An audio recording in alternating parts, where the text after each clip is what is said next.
Maze, today's vibes have been sponsored by Odoo, a supercharged suite of application that gets you managing all your businesses on one single platform, from accounting, sales, inventory, HR, manufacturing, and so much more. Just the same way we have made it our mission to make sure that we share any information there is on how money works. I believe it's also fair that we share information on a tool that will make your money making and managing process easier and faster. I'll tell you about how Odoo is coming through for your business in a bit. Money is grown inside out.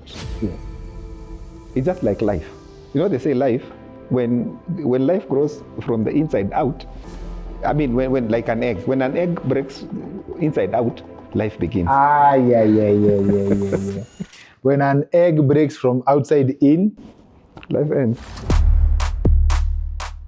Tonnie Mello is one of the most quoted guests to ever appear on the Wicked Edition. A lot of people lie about their circumstances. And when it comes to business, I think I mentioned this the other time.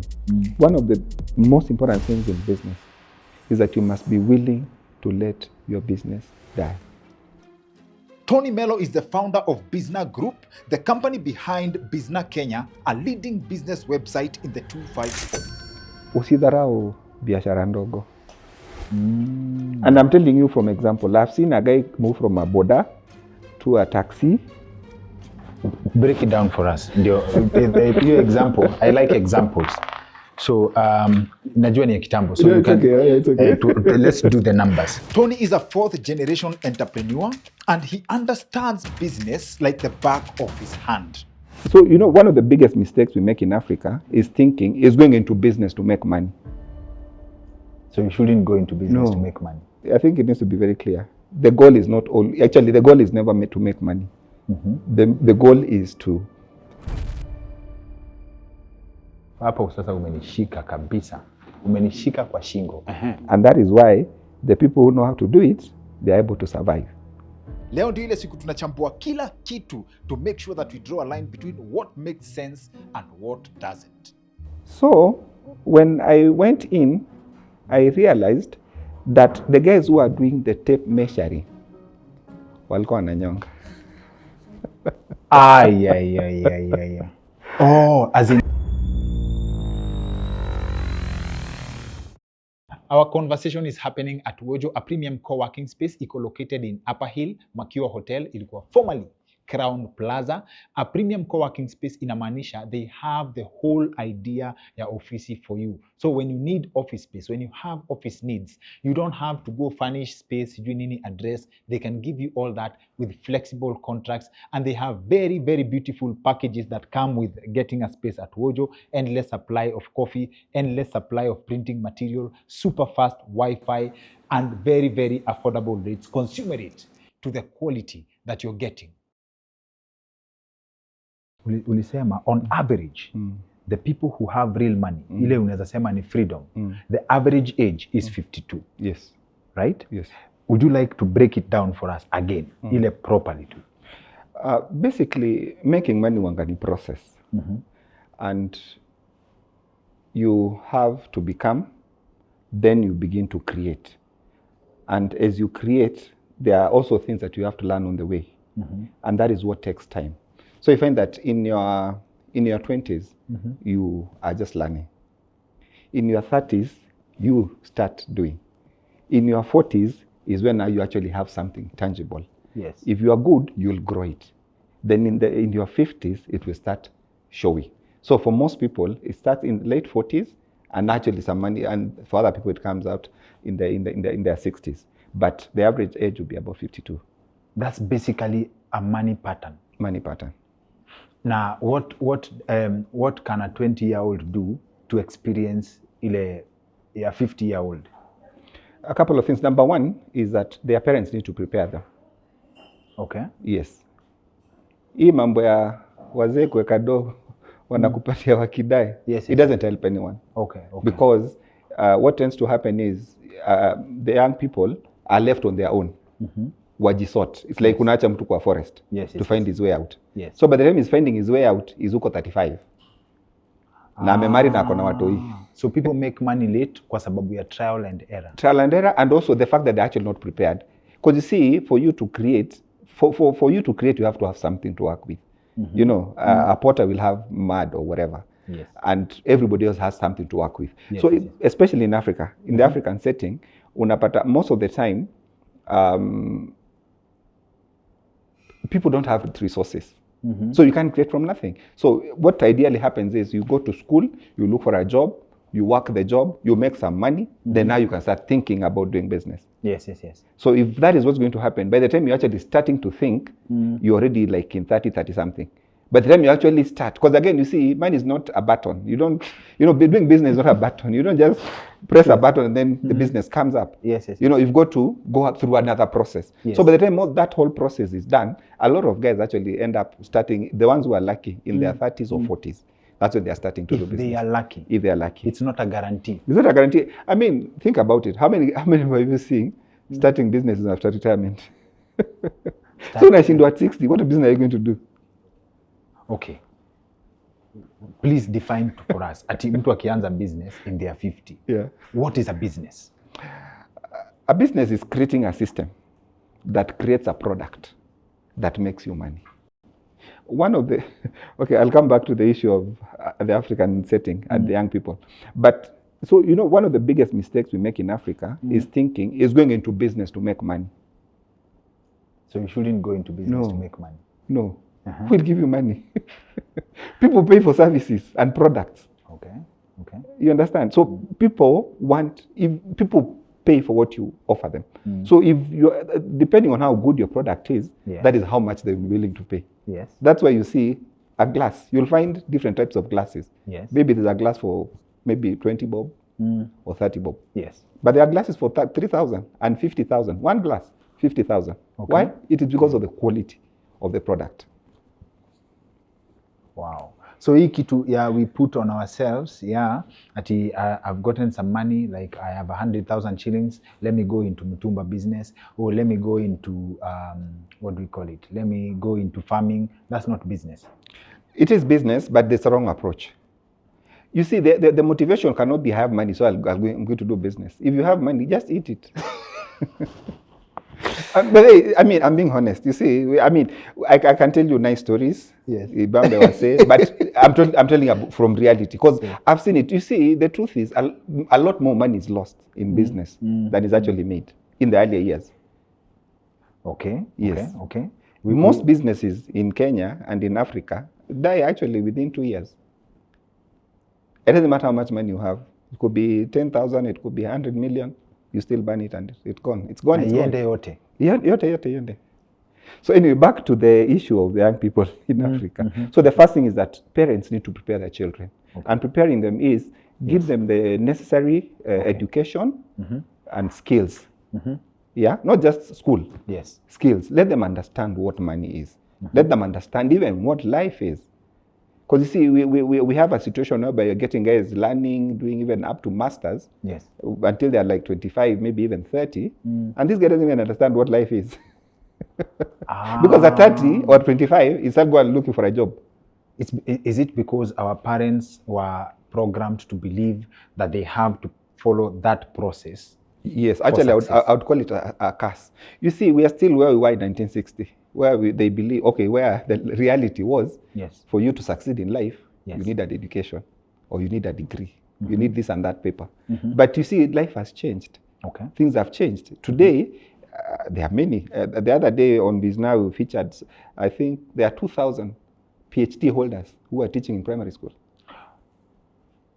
It's on Bizna. And on Bizna Kenya, you are very big on statistics. So this is actually That's reality, yes. These numbers are out there. And even today, you'll find that a lot of parents are still taking their kids through that education system. I mean, you wonder if today someone is starting a degree program that is 4 or 5 years, or even 4 years. Where is he going to find a job in 4 years? If the guys who are already there now can't find jobs. You understand? So the first thing is they need to skill them in, of course, they need education, yes. Then secondly, they also need to understand what really life is, how life is lived, what you actually need to live and succeed in life. Then number 3, they actually need to resource their children. Are you saying that the strategy to have people in university for 4 years could be a strategy to delay the supply of unemployed people? No. It's the thing is, what happens with life is that everybody is doing their own thing. Okay. So you see, government is doing their thing. Part of which is educating people. So them, they are meeting their targets. But the person who's learning, what's your target? As in, before you go to school, you've got to really think through, what is it I'm doing? Yes. I'll give you my own example. When I finished high school, yes. I had 3 options. One, which was my choice, was to do business. Yes. I mean, unfortunately or fortunately, I qualified to go to campus. So I told my dad, I don't like this campus business. Let me stay in the shop. I'm happier here. My dad was like, no, this is my business. Yes. You go to study, when you finish, you can come and start your own. business. But for now, you have to go to school. So that's why I entered. But the third option was actually becoming a priest. Yes. Okay. Yes. But now, the priest thing didn't work. So, I went to campus. Priest as in pastor? Pastor. Okay. Yes. Or so you all your life? No, ile nikuwe full time. My dad you know what pastor. I mean? Yes. No marriage, no need. No, I was an Anglican. Okay. Anyway, so I went to high school, to campus. And the reason I went to campus, by the way, what informed my decision, so I actually went to campus to do education. Because at that time, teachers were being posted. I mean, I thought it would be easier to get a teaching job because, I mean, it's basic and everything. And then when I finished, I went again and did a master's. Again, believing that these papers will increase. But I never got a job. You never got a job? I never got a job. So what worked for you? So I hit the streets. From scratch? Yes. Or your father allowed you into the business? No, the business had died. The business had died? Yes, my father's business had collapsed. Okay. Yeah. Yeah. It's a long story. My mom got sick, cancer, and that, of course, with a lot of small. The other sad thing really is that a lot of businesses are just one tragedy away from collapse. Just one unfortunate event, and the business is done. Yet, the entire family depends on that. It happened to us. Yeah. We were like solely depending on that. When that collapsed, yes, there was nothing else. So are you saying, before we leave this point, yes, are you saying that technically education is not the key to success? No, certainly not. Think about the richest people in the world today. And education, we're talking about the systemic education. No, systemic up to some point. Just get the basic education. Yes. A basic degree would be ideal. But where we are at now, even that degree I don't think is useful as we speak. Or we are using an old system for modern problems. Yes. So what is, okay, you say the solution is to be trained. People would agree, be trained in business. Some people argue that not everybody is gifted for entrepreneurship, right? Yes. Some people are born to be employees. Yes, certainly. I mean, the thing is, wadau a moment of your time kidogo before tuendelee na story. Now, for many years, businesses have needed almost 14 softwares to run their day-to-day operations. Unataka software accounting, unataka ingine ya sales, you need another software for marketing, you need a software for HR, and so much more. Wadau, isn't that time-consuming and cumbersome? Now, imagine if you could run your entire business on one platform. So stop imagining, because you don't need to look no further than Odoo. This super platform has all the apps you need to run your entire business, and they're all interconnected. Sijui kama unaniget. Imagine communicating with your clients through WhatsApp directly from Odoo. Then your sales application creates a beautiful quotation which you can send directly and have your customer sign digitally. You can seamlessly manage production, packaging, and dispatch. You can sell both in the shop and online. And all this while having access to informative reports to aid your decision making. Not to mention HR and so much more. It's insane, manzi. The amount of time and money you stand to save, hata isimeki. To add to it all, it's super easy to use and extremely pocket friendly. Ile app ya kwanza unachagua based on your business needs is free for life. For example, you can start with a website, and as you scale your business, you can add all the apps you need at a very affordable rate. Now, for my people looking to streamline operations, you can book a free consultation meeting kwa hii link iko hapa kwa description, or if you're just getting started, you can start with your first app on Odoo, which is free for life. Usiache nyuma mazi. Biashara kwa mtandao efficiently na teketeke. Link iko hapa kwa description. Some people argue that not everybody is gifted for entrepreneurship, right? Yes. Some people are born to be employees. Yes, certainly. I mean, the thing is, and when I talk about people not investing too much energy and money in education, I'm not saying that people don't go to school. They can go to school. Both entrepreneurs and people are being employed who will work. But what I'm saying is, think about it and have a plan, as in see how it's going to pan out. Because you see, you can have 4 or 5 degrees, but if they cannot put food on the table, itakusaidiaje? Yeah, so the idea is, think about it, decide what it is that you want to make out of life, and then create a path that will lead you to that. Okay. Because like for both entrepreneurs and people who are being skilled, the idea is to follow your passion. There are like three ways of doing it. Number one, 3 steps actually. Number one is follow your passion. What are you passionate about? The reason is, if you do what you are passionate about, you will not work a day in your life. Okay. You get? And Kipchoge, running is like his second nature. You know, he will not tell you that, oh, now I have to run today, or Messi playing football. I mean, the guy, from what I've seen, the guy doesn't even practice a lot with his teammates. I mean, when, of course, he goes for practice, but it's not like his in thing. When he has time, he'll chill. Even on the pitch, the guy is just walking around. But when he gets the ball, it's time for action. He does his thing. So the first thing is follow your action, follow your passion. The second is to plan for it. Because once you identify what you are passionate about, then now see how you will get there. Okay. I'm up for it. I'm up for it. So, and that is now where I'm saying, once if it's fourth form, you figure out what it is that you want to do, then you map it. It will be very clear what you need to do. For example, if you are a medic, one of these routes is you can do maybe nursing or clinical medicine or lab tech or something, and this will get you where you need to go sooner. Then once you are there, even if you want to advance, you can advance from there. Okay. For example, if you've done, I don't know what the dip for pharmacy is. When you've done that, you work for 1, 2, 3 years, you'll even have better clarity in terms of within that field, where can I specialize? Then you can go and do your degree. Okay. Nothing stops you. So when you talk, I get the vibe of money in terms of business. You say most businesses die off within 2 years. And that's, I think it's a mololipo, because that's not the first time that has been said on this platform. Yes. So die off within 2 years. So chances are you're just burning money to an end that can be predicted. Yes. Right? Yes. So does this mean that money, as we know it, is more luck than strategy? No. There's luck, yes, but usually it is strategy. I think the first thing is a lot of people have the wrong concept or understanding of money. Actually, a lot of people don't even understand what money is. Okay. What is the right concept of money? The right concept of money is you understanding the value that money carries, and then seeing how you can unlock that value to serve your needs. Okay. Mpaka hapo tuko pamoja. Hapo tuko pamoja. So what tends to happen is, for a lot of people, they just want to have money. Where, how, when, and for what, they do not know. You see, today, if you called Elon Musk and told him whatever amount of money, he will tell you how he'll spend it and what he will achieve.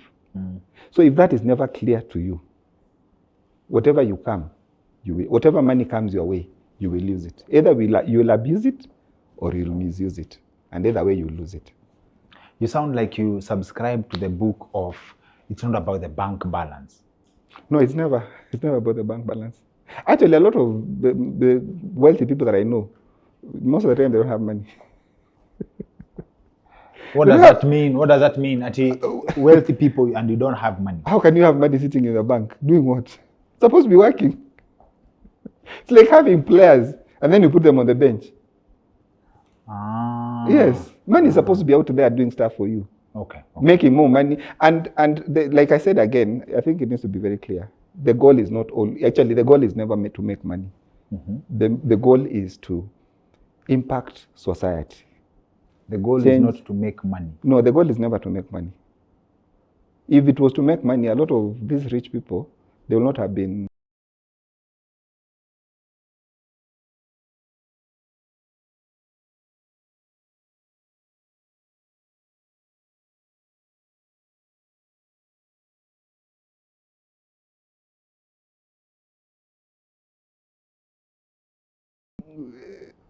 it's like it doesn't even have meaning.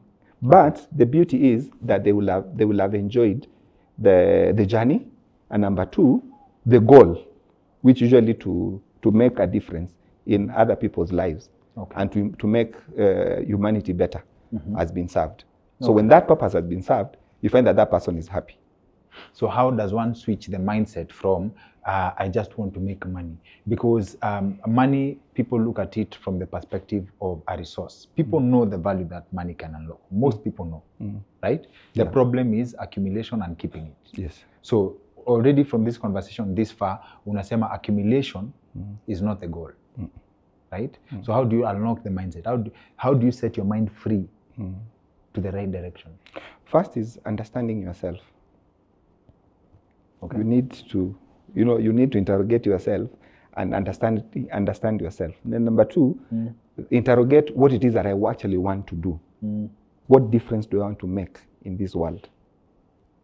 Then apply yourself to that. And when that is clear, then even what to do in terms of business or even career, because it's not just about business. It could also be career. I think you mentioned, and maybe something to emphasize again, that business is also not for everyone. Yes. So once you interrogate those two things, it will become clear which side of the divide you fall in, and then how to map now your journey going forward. Okay. Yes. Does it mean that for the people who are not born to do business, wealth is a pipe dream? No. What are their options? Working and being good at what you do.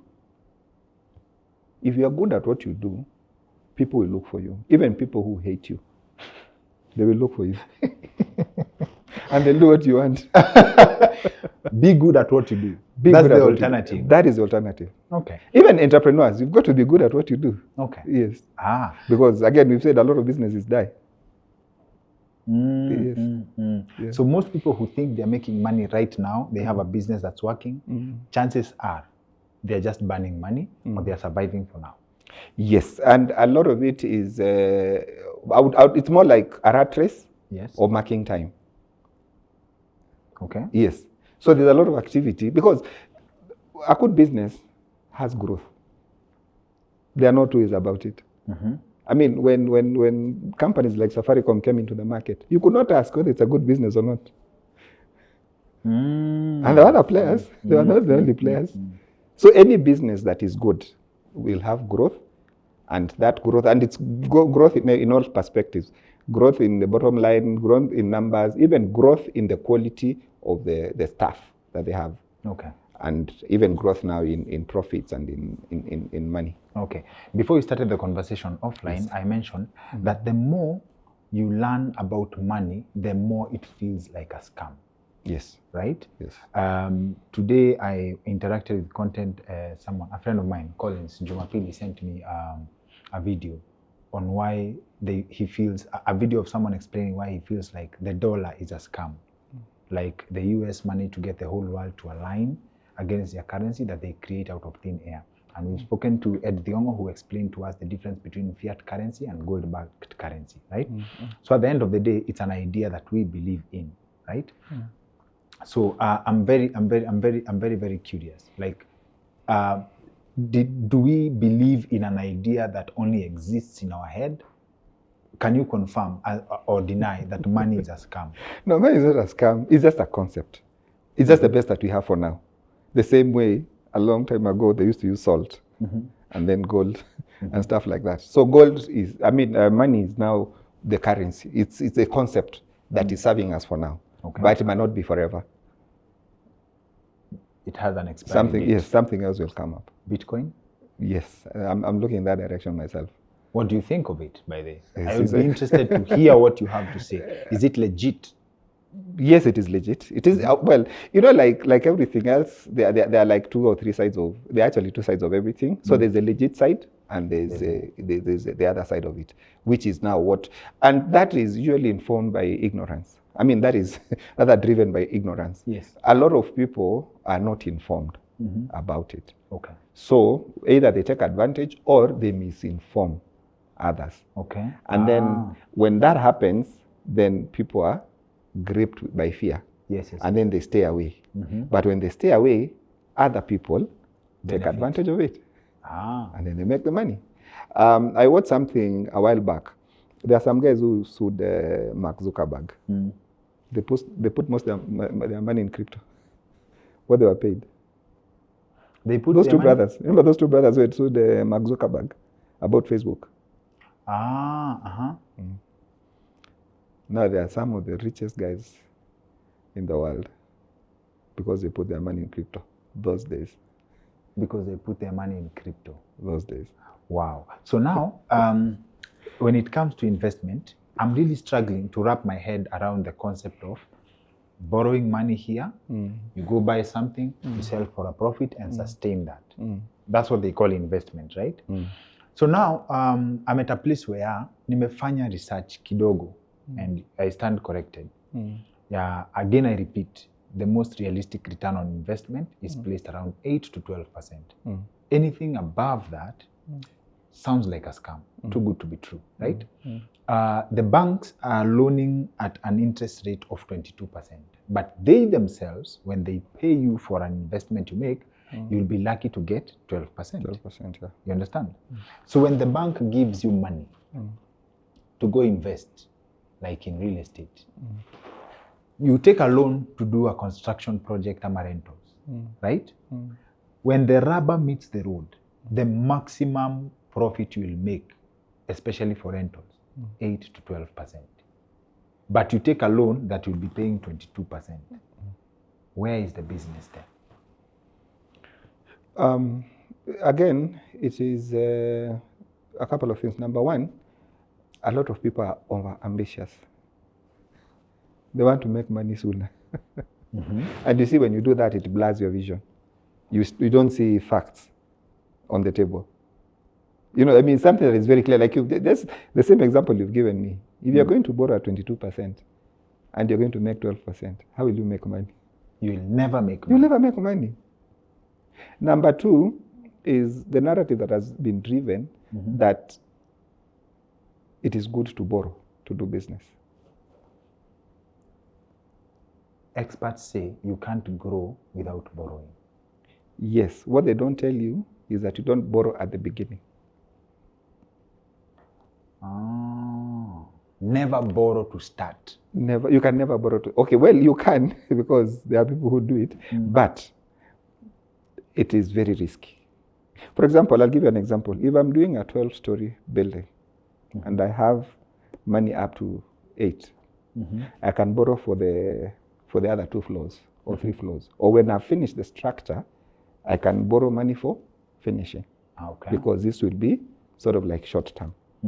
And Yes. in the event that there's a problem, Yes. what I have to lose, I mean, I can make other arrangements to Yes. pay off what I have. But now, so let's assume I borrowed 20%. You see, it's easier to sort 20% out.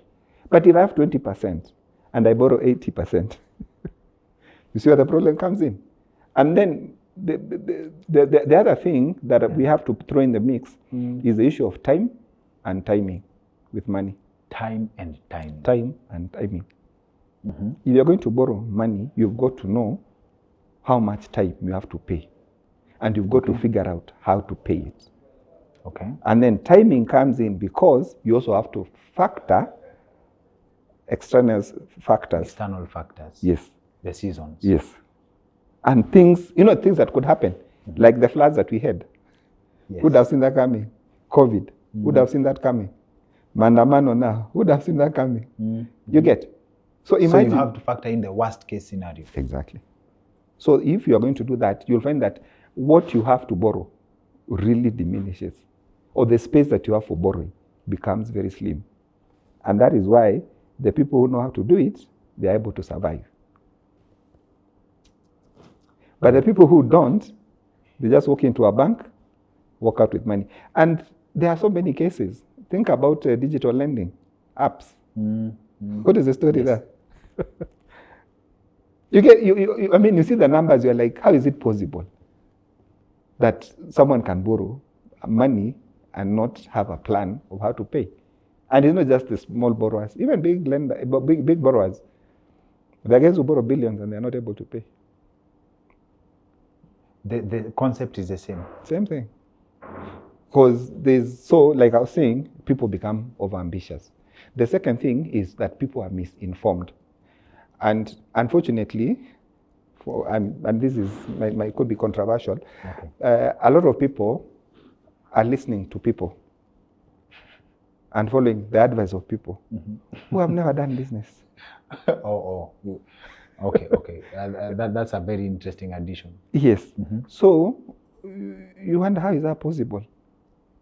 How is that possible? Someone who's never been employed is training you on how to get a job. Okay. But you see, these guys, they are flashy, they have nice channels, and so good point. And they speak good English. So people listen to that English and they go ahead and follow some of that advice. Carried away. And so I would really urge people to invest time in understanding things, what you do. If it's a business you want to get into, take time to understand the business. And where possible, go to the ground. What it is that people do. If it's Mtumba business, go to Gikomba or where guys get those bells from, try and learn the process. Who are the sellers? What is the selling price? How do people move it? Because sometimes it won't even be a problem with the buying or selling. Because it just be the logistics in between. One time I got into some business of, I got a job to supply timber. It was a big contract. And I supplied. But then I noticed that my margins were really thinning. And I also got complaints from the client. Break it down for us. Your example, I like examples. So, najua ni ya kitambo. So it's okay. Let's do the numbers. Yes. Like, what does a contract look like? And how do you discover your margins? It's a big contract. Yes, a big contract. So, it's a big contract. You say, let's just work with some numbers here. Yes. So, you've gotten a contract for 10 million. 10 million. And you go and get a supplier for 6 million. So you're getting it at 6 million. Yes. So in your head, you already know. There's a cool 4 million. A cool 4 million. Let me write cool 4 million, yes. Yes. Yeah. So see, that's good money. And this is literally buying, just buying and selling. Buying, delivering, and then issuing an LPO. Yes. So what happened was, now the client who's buying at 10 million, there's what they need to do. So because it's a big contract, you supply in batches. But then they start realizing that they are not doing the quantity that they need. As in, what they are getting is not sufficient for their needs. Is less. Okay. So when I went in, I realized that the guys who are doing the tape measuring walikuwa wananyonga. Yeah. Oh, as in what you're delivering is not what they is less. Okay. So when now the math is done, the cost of buying shoots up to 9 million. Because, when it's not doing what it's supposed to do. For you. For me. Because you see, these guys, when you're buying, it's units. So there's the number of feet, for example, that is required of timber. This is this feet, this is this feet. Yes. So when they try and go do their job, it's not sufficient. So they come back to you and then they start measuring. When they measure, they tell you are less by this much. So you need to supply. So you did not measure the point. I was measuring. Walikuwa wamenyonga the project. Okay. That is how money is lost in business. So 9 million. Yes. So your margin shrinks to 1 million. Yes. Meanwhile, because you felt you had money, you also just getting anybody that you find and hiring the biggest truck that you can find. So that you can look corporate. The job ends up costing you 11 million. So you go negative 1 million. 1 million. No. So now is the 4 million still cool? Sawa. So now the mistake hapa is if you had, as in the mistake hapa is, by the way, if you had just had your own way of knowing that by the time you're taking the right measurement. Usinyongewe.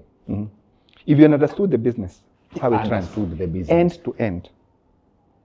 You get, before you get into it, you understand it end to end. And you see, the other problem we have is, number one, a lot of people are not honest. Everybody wants to Yes. scum the Yes. other. Yes. Yes. Number two, and this is on us as entrepreneurs, we don't like to pay for professional services.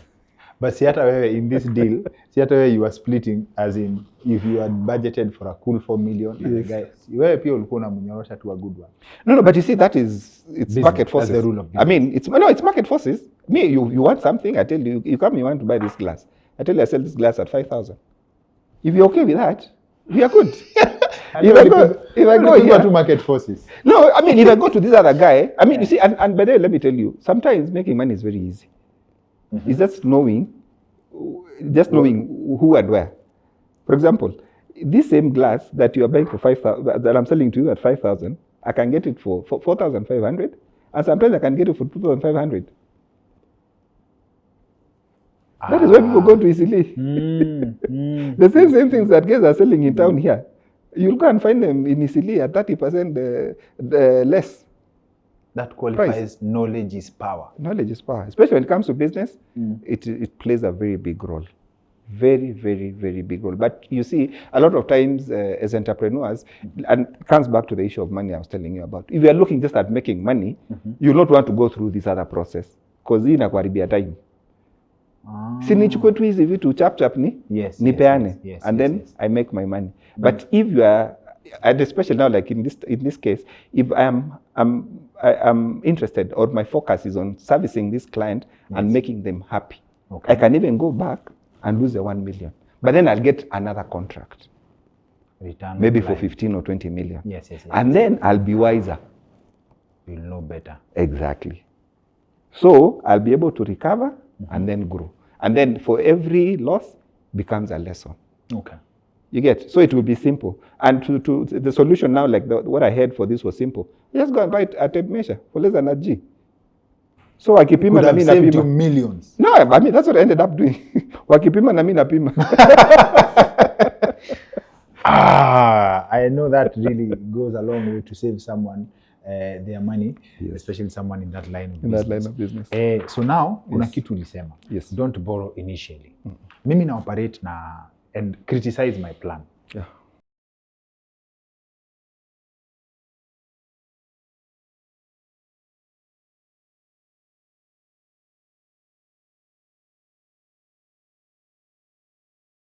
That I discovered that if I have something I need to buy for $1 million bob, right?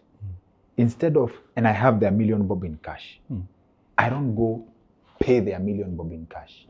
Nairusha kwa sako, I take it as a loan, I buy, kuja on a monthly thing like kama 27K, but my million is still there. Still there. Is it good mathematics? Yeah. That's good math, and especially if you can find something that can start generating you cash. Like for example, one of the things that a lot of people mess up with is cars. Hapo sasa umenishika kabisa. Umenishika kwa shingo. So when you want to buy a car, you go and get a loan. And you get maybe 5 years, 5 years. Yes. By the time you are done paying the car, imechapa. Okay. You need another car. True. So you go and get another loan. And that is why you find that now the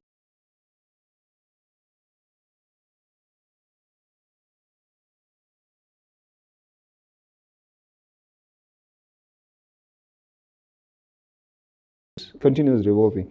So the best way, the better way to do it is sometimes to scale down. Okay. Yes. Or delay it actually.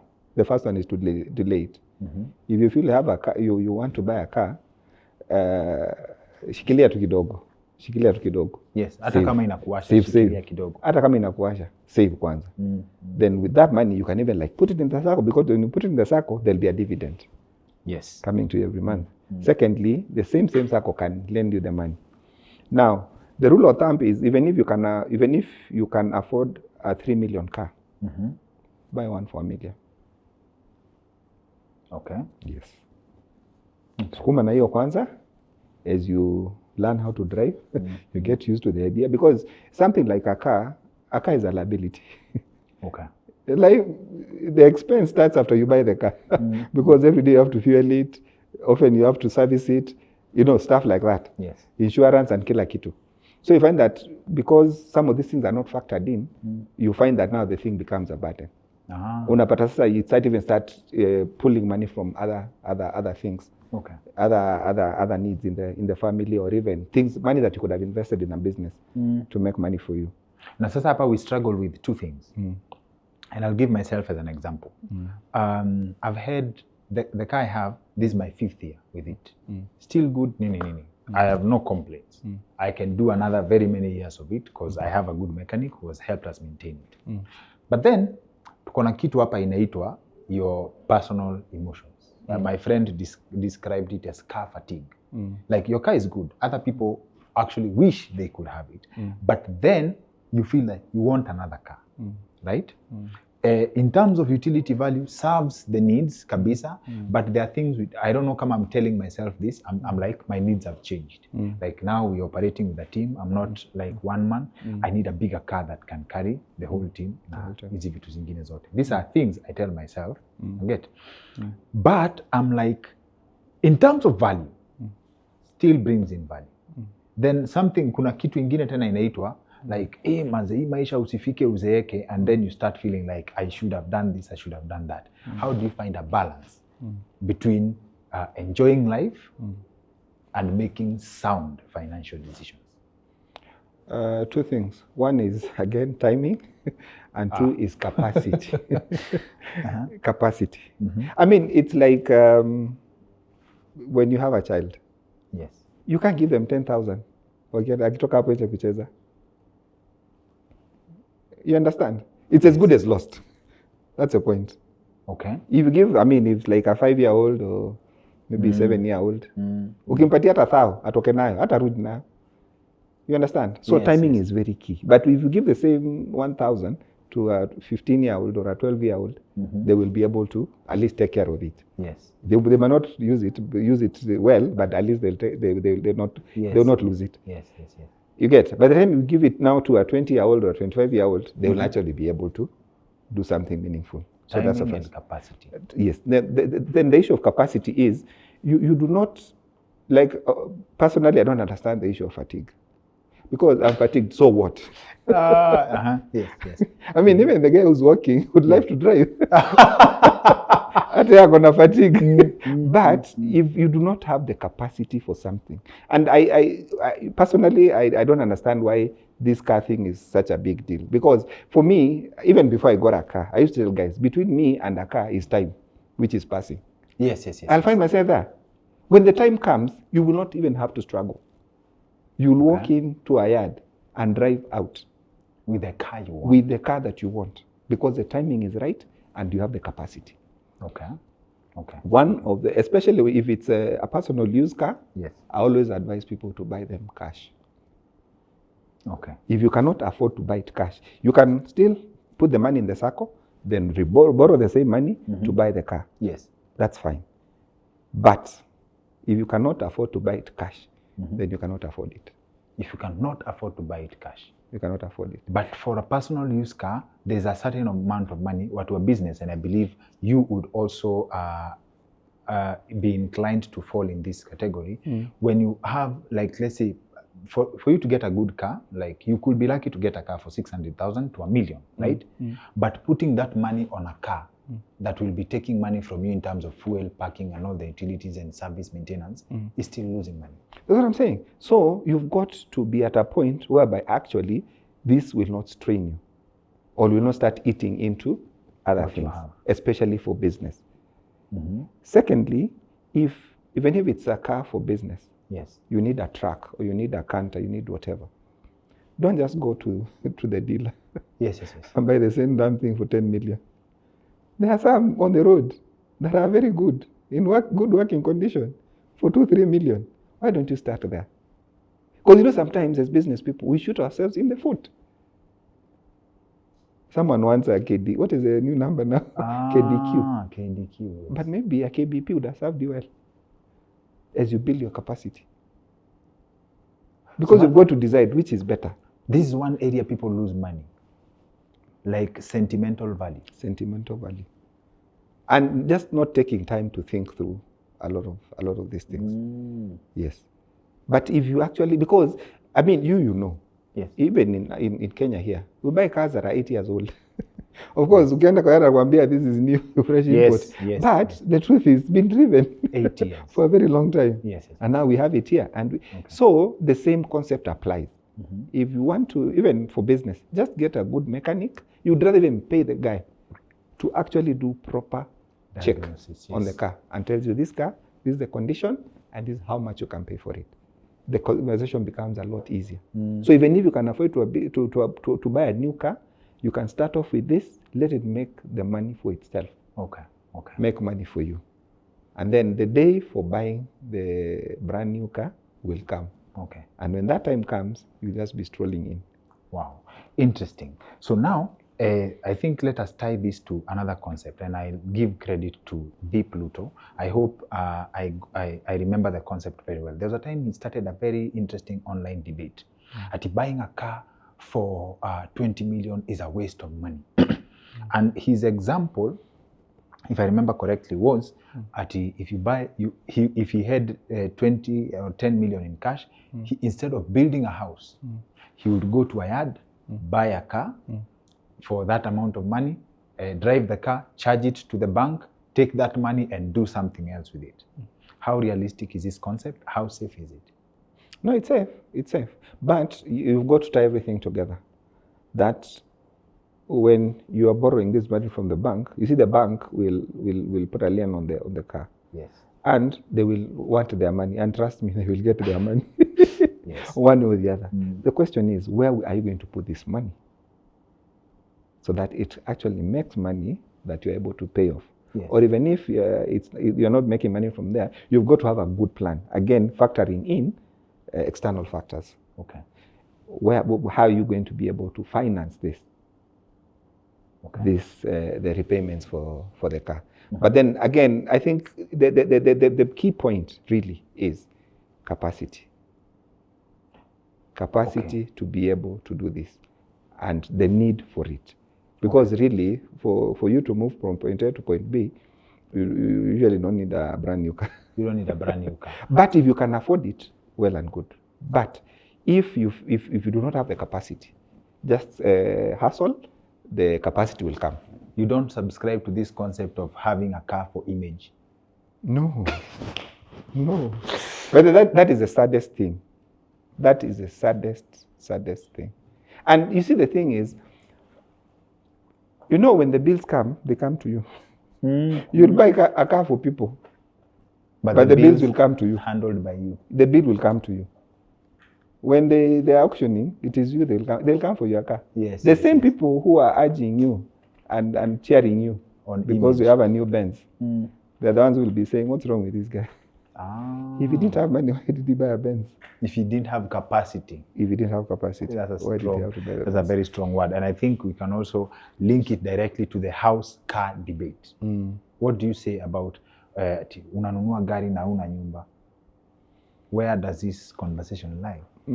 Okay, maybe I'll answer it this way. I think the time for owning houses is running out. The time for owning houses is running out. Yeah. Home ownership in Kenya is very expensive. Most of the time it doesn't make sense. Because what's a mortgage right now? I get you. You understand? Yes. If you go and buy a house in Kilimani for maybe something like 10 million, you'll need to be paying like 200,000-300,000 monthly in mortgage. For 20 years. Maybe it's 10 or 15 years. So this thing, affordable The housing. same house that you're paying 300,000 in mortgage, you can rent it for 100K. But don't you factor in equity? Like, as in this month, the 300K that you're paying is more like you're buying yourself an asset step by step. Yes, you are buying yourself an asset, and that's why I said it's running out. Because then, a long time ago, you do that, and then the prices would appreciate. Okay. But now, you do that. Then next door, the Chinese show up, and they put up apartments. The same apartment that you bought for 10 million, They'll put the same 2-3 bedroom and they sell them for 5 million. When will this appreciate? Or how will it appreciate? So who is gongaing who? Because like the Chinese for the properties they sell, they benefit from economies of scale. Yes. Why can't Kenyan developers also benefit from invest in economies of scale so they can also reap the same benefit, so that instead of selling you an apartment for 10 million, they can sell it to you for 4.5? One is, there are a couple of things. Number one is our mentality. In Africa and probably in Kenya, we believe in high margins. You know, before guys were making margins of 40-45%, Yes, 30-40%. So you can imagine if you're selling a house for 10 million, you've actually used like 6 or 7 million yes, max. yes. Then the Chinese show up and then they're looking for 10%. So margin is a factor. The second thing is corruption. Okay. Some of the things that some of these Chinese guys are doing, Yes. they're just plain wrong. They corrupt their way, they get it done. So, for example, I'll give you an example. They're supposed to build 20 apartments. Okay. But they go corrupt, and that's what they submit to Kanjo. But ukienda kwa ground, unapata this guy has 30 or 25. Because the others could not be approved.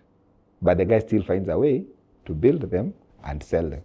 And that's why you find these days, what they actually do is that for every project, they form a company. Once they finish selling, they collapse that company, they create another company for management, which is what they leave for these other guys. So they leave you with a mess. So my question now becomes, based on that explanation you've made, does this mean that it's impossible to make profits through the process? No, you can. You can. Just that you'll have to work with less margins. And probably it will take you more time. And then the third thing is capacity. Because if you are building 10 apartments, Yes. and each of them is going to cost you, even to be fair to everybody, is going to cost you 8 million, and you're selling for 10. How much money do you need? You need to be liquid. You need to be liquid.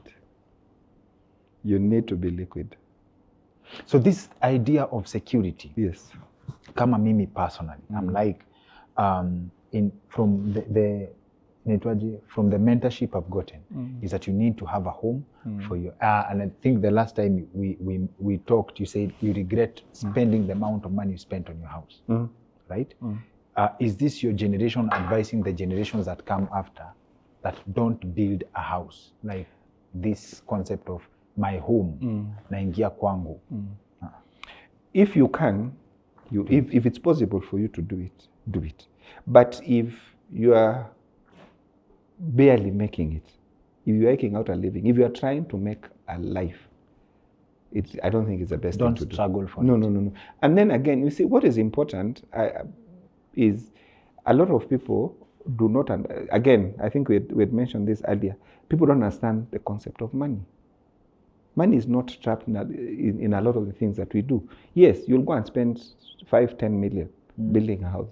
Worse in shags. Worse in shags. Worse in shags. Because think about it. I don't know about you, but how many nights do you spend in shags? Over the past a year, 10 in years, a year? No, over the past 10 years, the longest I've stayed in shags is a week. A week. So what value will it deliver to you when you have a house in shags? Even if it costs you 1 million shillings. Even if it costs you 1 1 million million shillings. bob. What value So that you should find a place to sleep when you show up. Because you have the money, you can sleep anywhere.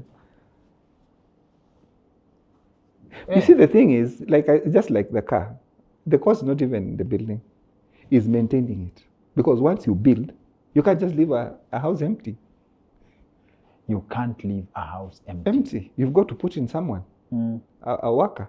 And of course, he has to find something to do. So he can't just be sitting there and cleaning the house and then sleeping. Yes. So probably you start thinking of let him plant trees and keep chicken and do what. And all those things are just money draining activities.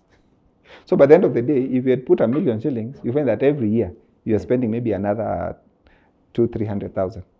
Every year. So in 10 years, without knowing. Without knowing. Ile tu inakula pole pole. Wow. But if you had put that money in another investment, okay, it will make you the money. And then when you're going to shags, I mean, you'll go for a night or two. Find a place a good, comfortable place to sleep. Do your business with the relatives. After that, find a good place to sleep. Come back to Nairobi. And life goes on. When you say that, I believe many people will have different things to say about that. But when you say that, in your case, that's my opinion. yeah, I understand. Yeah. And it's very convincing. Yeah. But then the question is, then what does financial security mean to someone who has such a vast experience in the world of business and money? Goes back to what we said in the beginning, that you've got to know what you want. In terms of what is it that you want out of this life? What is it that makes you happy? Okay. If having a house that you go and see for 2 days makes you happy, then by all means do it. Yeah. But if what makes you happy is to live in a good place, I'll give you an example, my own example. I've seen a lot of guys in Nairobi, they live in Kibera or some other place. Yes. But they have a very nice house in Shacks. Okay. You understand? But so there's also it's the really a people matter who of have- balancing. Yeah, and there are Yes. people who have palatial homes in Nairobi. And in they don't Shags, have. they live in Kibera. Exactly. So the question is really the balance. I mean, why would I not take my kids to school or to good schools? Because I have a house. Okay. Like I'm saying, it's really a matter of balance. Yes, and what it is that you actually want. What makes you happy? Okay. Yes, what makes you happy. But most importantly, and especially when it comes to discussing finances, the idea is put the money in something that will generate more money. Because then that way, you will get to where you want to be sooner. Okay. You get? And a lot of these things about what people think, Yes. they are really neither here nor there. Okay. Because by the end of the day, after all is said and done, it is your decision. Personal decision. It's your personal decision. And a lot of these people will never even help you. Imagine you are building and you are short by 100K. Try calling your friends to help you. Your financial decisions are personal decisions. They are personal decisions. So and now, they should remain as such. Yes. So for the people who have managed to build their homes, like, you borrowed money on your payslip, construction loan, ukajenga, ukamaliza, in most cases, they are beneficiaries of luck. Like, you managed to go through the whole period, being on the job. And I've had people who've taken years and years to complete the loans on the houses they live in. Is this to say, to some extent, they could have unlocked different value with that money? Yes. And part of that value is for you to be financially secure. That you do not need a job to survive. You see, for a lot of people, if they lose their jobs, in less than 3 months or 6 months, yes, they'll be destitute. That is true for a lot of people. So yes. that is lack of financial security. You need to be financially secure. And in most cases, if you can actually even be able to retire yourself early. For the younger people, yes, the goal should be to reach that level of financial security at the earliest age possible. If you can do it by 35 or 40 or 45, the better for you. Because again, you don't know what will happen between here and there.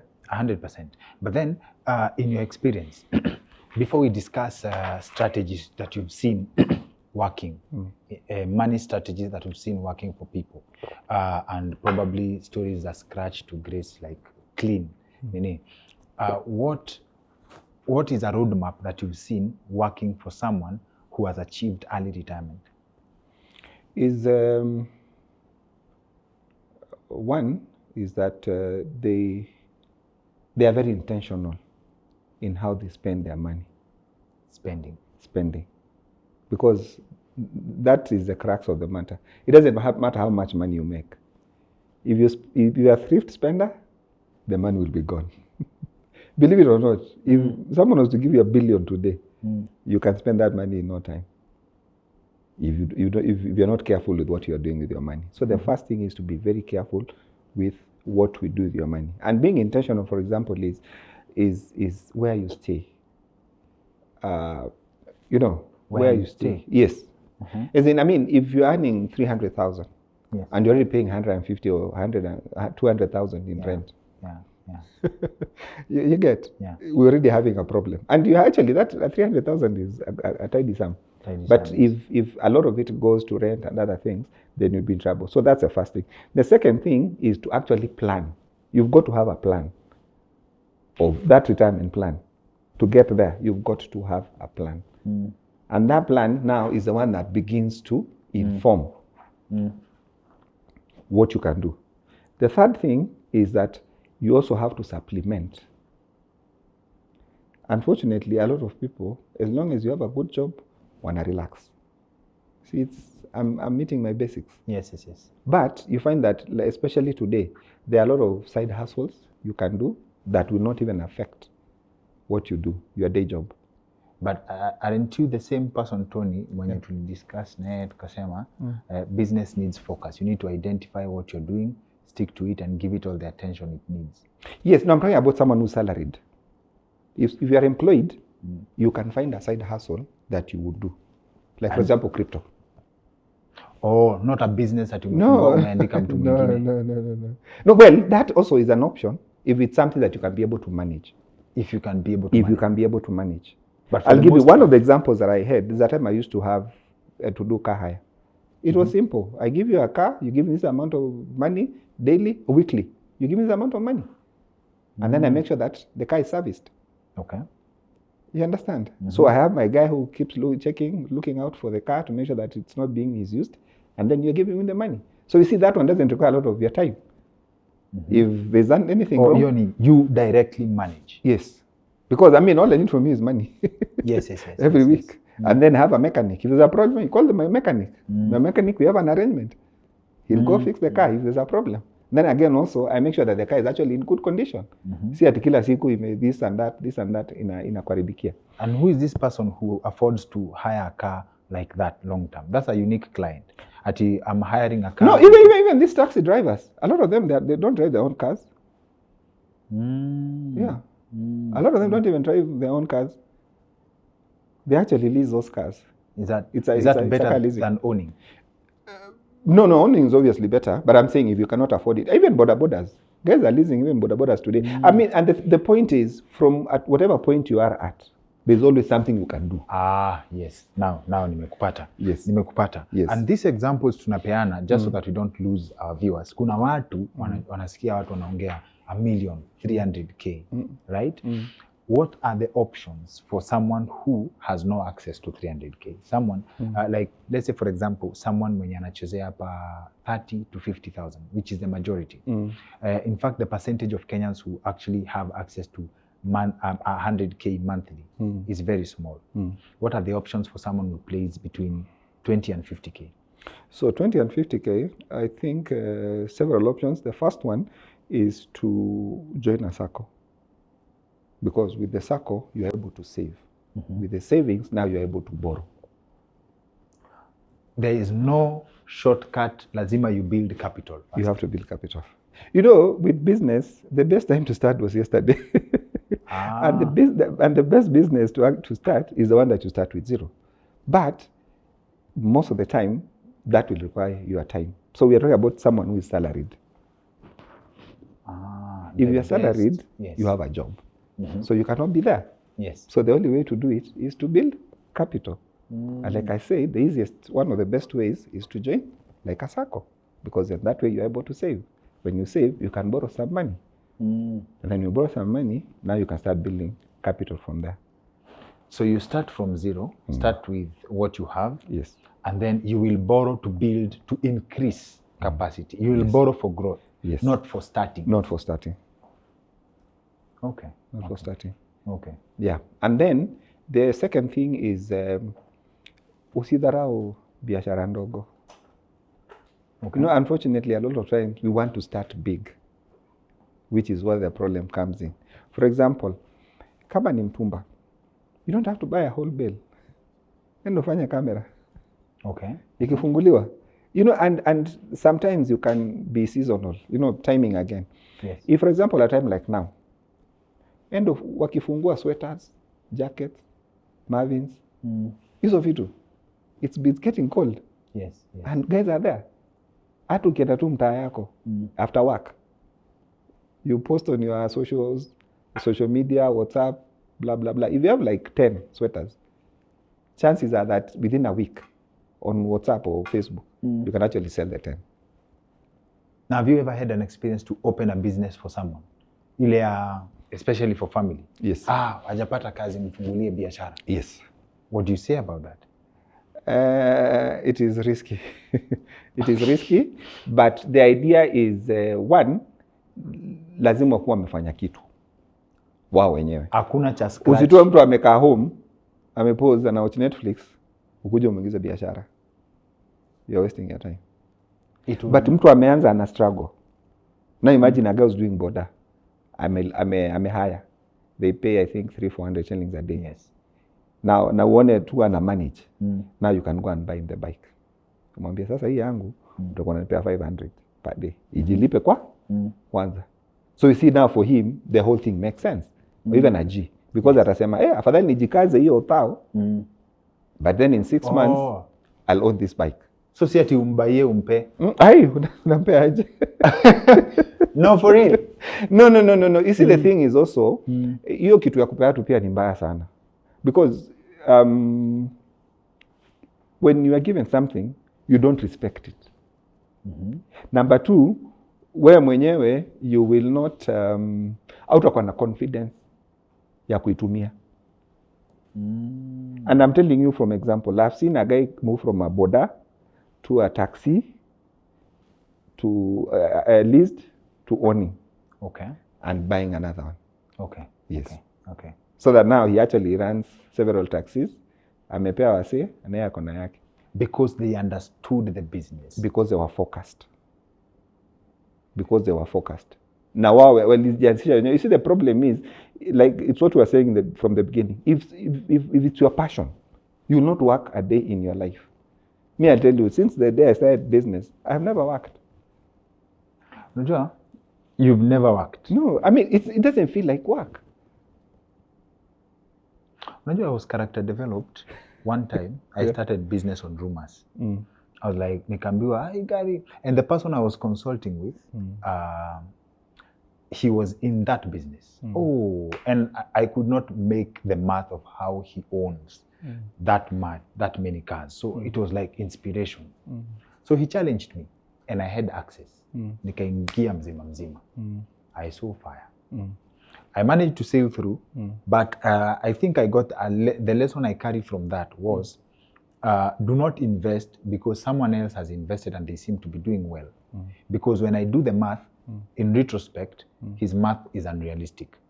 And to some extent, I'm inclined to believe that we have a lot of legitimate businesses mixed up with wash, for lack of a better word. There are fronts. We are competing with fronts in the business. Is that an accurate assessment of the Kenyan business market? Yes. And also, a lot of people lie about their circumstances. Yani mzee huku ndani anakufa lakini bado yuko roho juu. Because by the end of the day, they want to save face. And when it comes to business, I think I mentioned this the other time. One of the most important things in business is that you must be willing to let your business die. Sunk cost fallacy. If the time comes and the business wants to die, personally, I kill my businesses. If the business looks like it wants to die, just kill it. The parcel business is still there? It's still there, it's still running. Why is it still running and you keep killing others? Because it has resilience. Oh, so it fights for itself. There are businesses that fight for themselves? Yes. And how do you know your business needs to be led from ICU? It's just the key thing actually, and it's true for all businesses. The number one factor for business, the most important thing in any business is survival. Survival? Survival. Of the entrepreneur or The business itself. The business needs to survive. Not You get- taking money from you Yes. to keep it alive. At least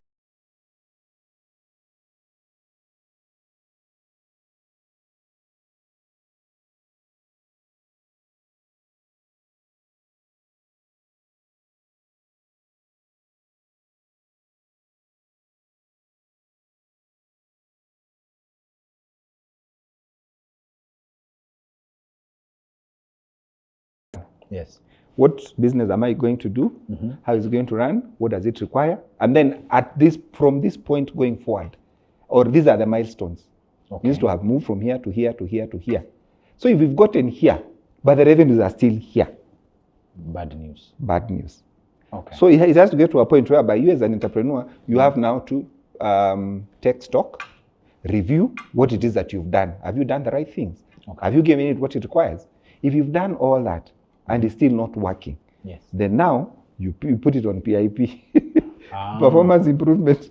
Yes. Yes. So yes, if it fails again on that, that's the process of dying now. Okay. After that, you start the process of killing it. So there are two ways. One, you can sell it off, or you can just let it die, Okay. or just close Okay. shop. Because I've seen guys supporting businesses for years, Yes.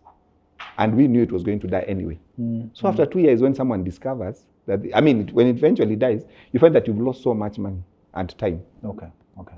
Okay. that you could have put in other things. Okay. Now, has the concept of assets and liabilities changed? In this sense, we grew up believing that you need to buy land, you need to invest in land, kabisa. Has that changed? Yes. Like, if I have money, the option of putting it in a circle versus buying a piece of land, right? Is it misleading to have money put on land today? Okay, I will put it this way. Yes. Land, houses, they're just instruments. They're investment instruments. Okay. So the same money that you're putting in land, you Yes. can put it in a circle. You can put in shares. You can put in MMF. They are just instruments. So we've got to come to that point that we start looking at it that way. When you start looking at it that way, you'll understand. I'll give you an example of a lot of my own friends. Someone goes in the middle of nowhere and buys a plot for 250,000. Yes. The guy cannot even find the damn plot. Hata kama uko na title. Yes. You can't find it. You can't find the plot. Or the plot is like 200-300 kilometers away. How will you be able to make use of such a property? Okay. Okay. Very, very interesting perspective. Yeah, like look at land, circle, bonds as investment vehicles. Yes. So you choose what serves you. Yes. No, first of all, you look at them as investment instruments or vehicles. Then number two, inform yourself. Most of the information that you need is available here and now. So go and do your own research. Okay. Find out which one gives you what amount of return, in what time, and the security and everything. Because the main challenge we're having now, yes, you will own the plot. But a couple of things. Number one, the appreciation might not be as it was before. That has changed for land today. Yes. Okay. Unless a road comes that way. Number two is the security for the same. If you buy a plot, 50 by 100, 300 kilometers from Nairobi, or 200 kilometers, how often do you think you'll be going down there to check what is happening? Someone will probably build there. Exactly. By the time you're going, a guy built like 1.5 years ago. So again, now you get into another process of trying to get rid of that. The third thing, which now is actually the biggest disaster, I would say, is that if and when you need that money, you can't get it out. There's nobody to sell to. Okay. Either because of the distance, or because of the condition, or because of even the pricing. Because you're in Nairobi, when you're told a plot is 250,000, you think that's very little. But actually, maybe on the ground, the plot was actually worth 100,000. Okay. So 5 years later, when you're trying to sell for 250, they're like, "Apana, these plots are going for 100. Now they are 125." Okay. Now, when you wanna sell, it, and you need the money, Yes. brings us to the question before we close. The question of liquidity. Yes. Right. Yes. People say that when you are liquid, uko na dough, like uko na ka 2 million just sitting somewhere, you can get a good deal immediately and act on it. In this sense, someone anaenda majuu, they have a vehicle, they're selling, they're moving to another country, a vehicle that goes for 3 million you can get for 1, right? If you're liquid, you have it, right? Is that a good mindset to operate with? Well, you should have, my view, my personal view as an entrepreneur, you never have a reason to keep money. What you need to do, never have a reason to keep money. But I mean, like now, why would I be keeping 10 million in my account? You get? Yeah. So what you need to do is 2 things. Number one, have what they call near cash investments. You get? Yes. For example, if you put your money in shares, within a couple of days, you can get them out. Yes. Number 2, investments like SACCOs. You get? Yes. You have to get a SACCO that can easily, in case of an emergency, they can be able to get to get your money out, and then you can be able to use it. Number 3 is to have a good relationship with the financial institutions. You get? So that you have like a dormant overdraft that you can activate. It's not money sitting, but it's access to. I mean, with a relationship, they will know. You know, you can even sign. You can do all that you need. And the other thing also is, and now close to that, is that, for example, if it's some things like logbooks, you also need to buy your cars cash, then have the logbook. Yes. So that if I need the money now, I can just go put it down somewhere, tell them, give me this amount of money. My friend, Madam Joy Nore alituambia, she has a hospital, a fertility clinic. Alituambia, it is, okay, labda it's paraphrasing, it is foolish to have logbooks in your house. Even if you don't take a loan with it, go charge that logbook with your SACCO. I don't know about bank. Charge it in case you need money. That's what I'm talking about. But you see, the point is that you own it. You have it. You see, it goes back to the previous conversation about buying cars on loan. You see, if it's already charged and you've taken a loan on it, you can't get anything out of it. But if you have it and they've charged it, but it's dormant, that's the dormancy I was talking about. Yes. You can now tell them, now I want the money. So you see, because they've already charged it, they just disburse the money, which could take hours. Very fast. Very fast. That's why I was saying you have a good relationship with your financial institutions or financials. So bottom line is money is relationships. Money is relationships. One way or another to Rudy, money is relationships. And even friends, you must have you must have a circle of friends that you can pick a call, make 3 calls, raise the money that you want. The network of friends. The network is of in friends. that opportunism. Making friends based on money. That also means when they will call you, you'll also show up. So that level of trust. Yes. And also capacity. Because you see, sometimes, like they say, if you are the smartest one in the room, or if you are the richest one in the in the wrong room. Exactly. I mean, it might sound bad, but that is the reality of life. Because why would you be my friend? Yes. If you cannot call me now and tell me, Tony, I'm in trouble. Send me 20K now, and I respond. Understood. Now, it's not possible to get yourself to a place where, okay, now we are discussing security in a different context. Not in a place where you have the 20K, you understand? But in a place where you need other people and people you've created who can get you the 20K. Yes. And usually, and it's about just be in your level.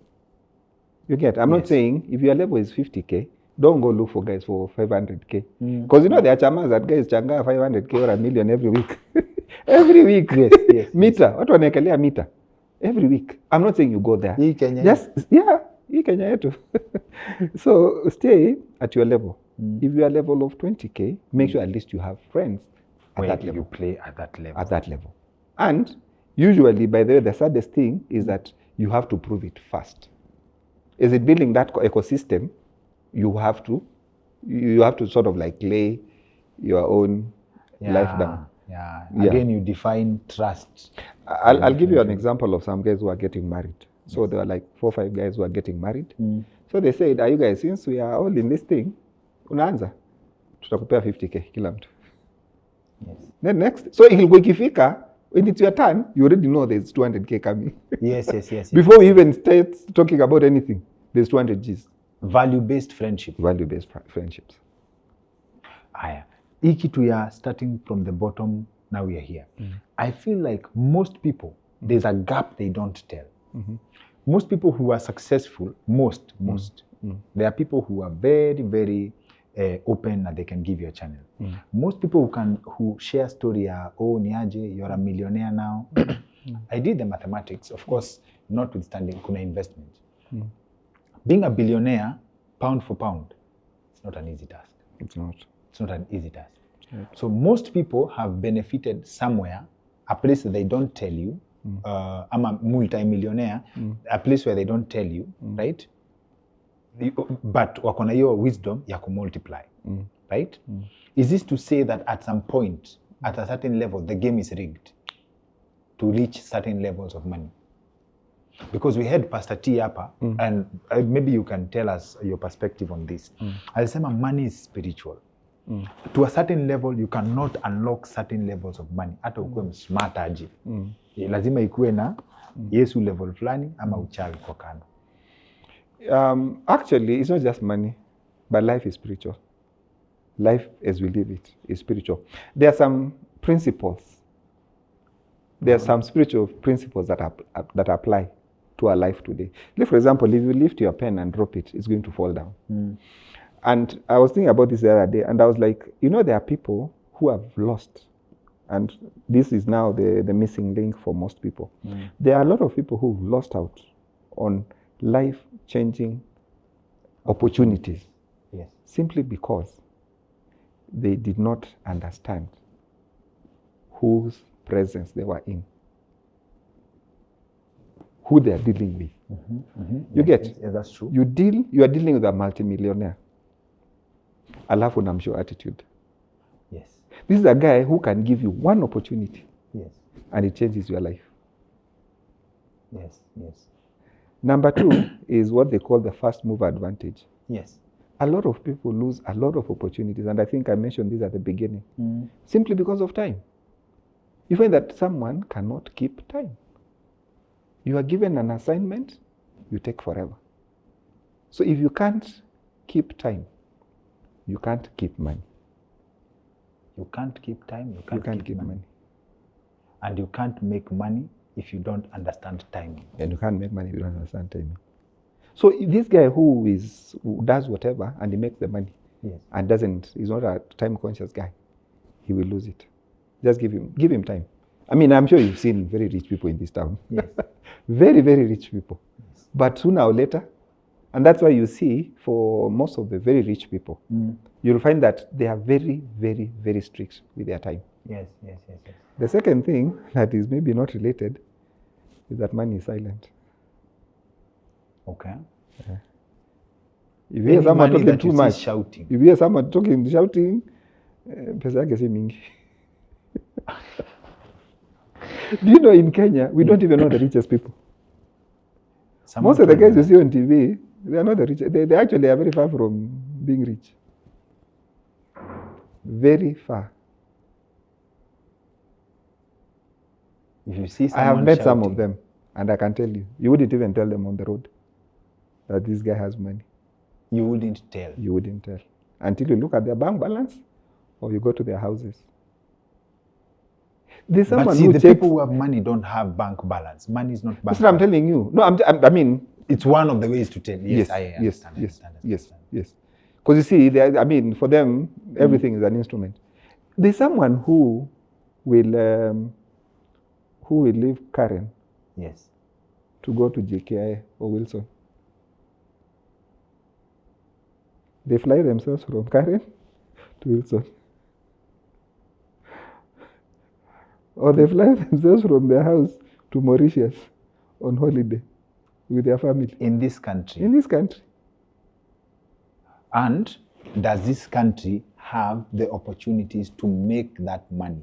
Because we are at a place where some people feel like the game is so jinxed that this country it's a hostile business environment. Does this country, because that brings kuna old money, new money, right? kuna mtu atatengeneza in this lifetime, in this country, in this business environment, atatengeneza pesa yake from point A to point B to the level where you can fly anywhere in the world with your family as you describe it. Yes. It's a mix. It's a mix. Okay. But it's possible.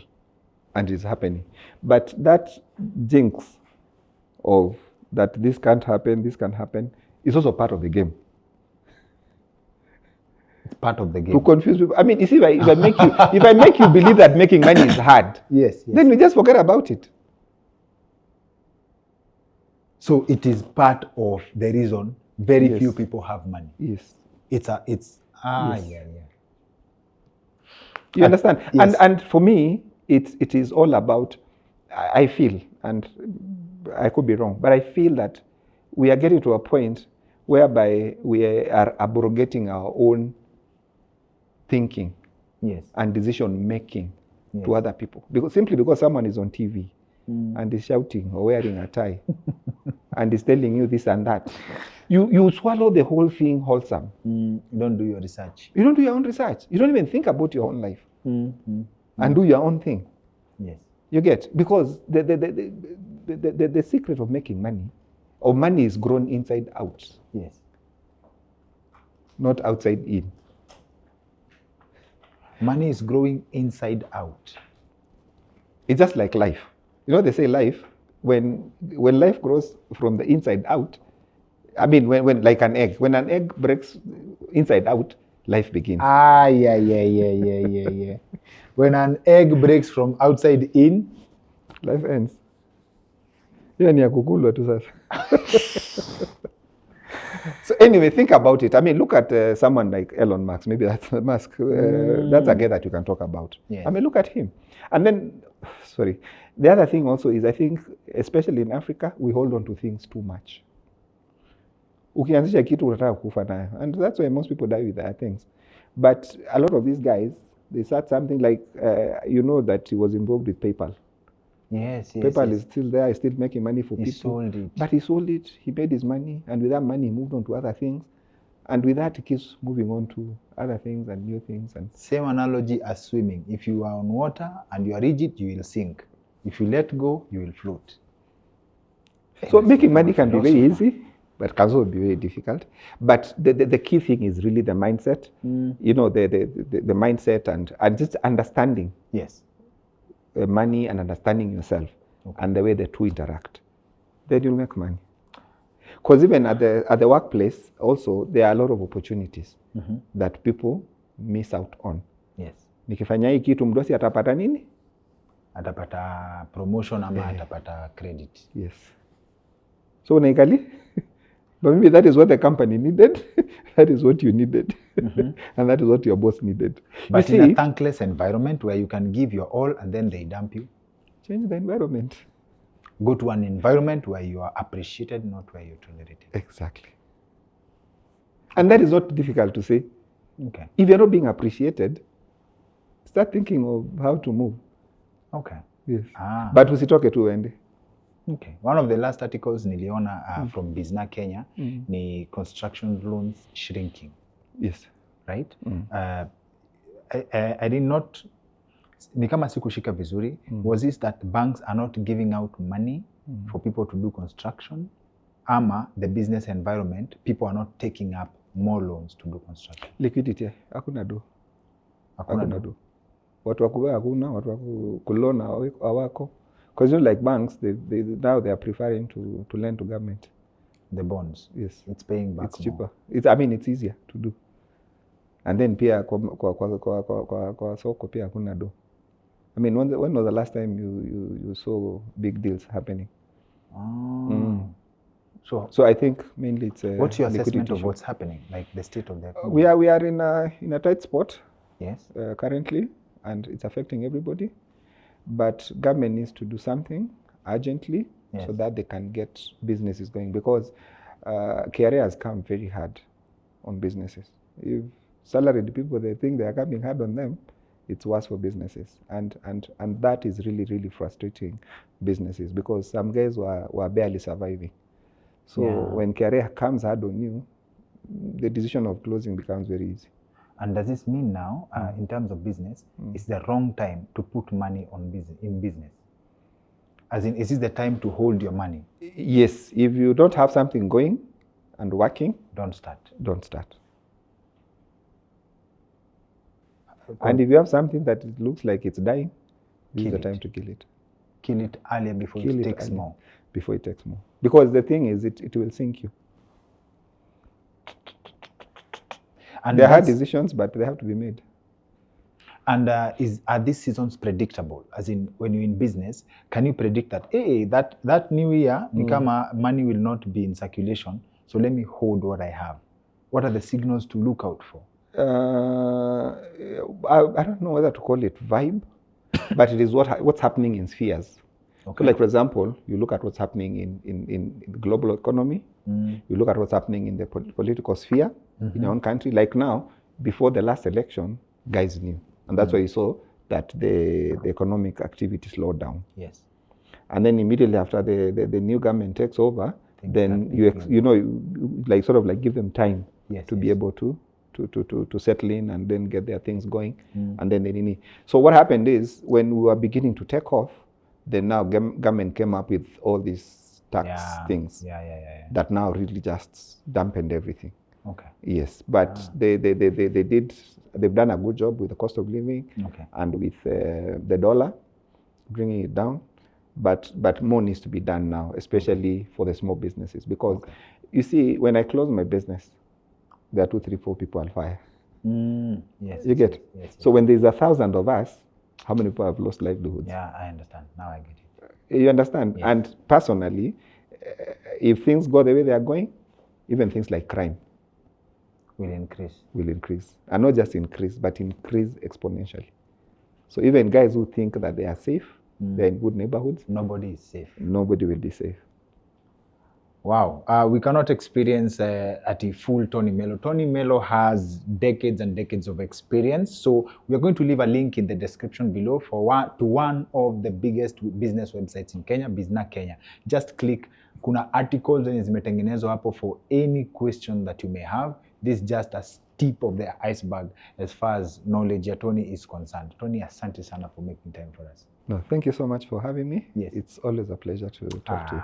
Always good vibes. Yeah. Najua nikianzisha topic ingine we can talk hapa mpaka kesho. Yeah, no, wacha tuachie tuachie hapo. hapo. Then if you need us to come again, we'll be happy to come. Asante sana. Asante.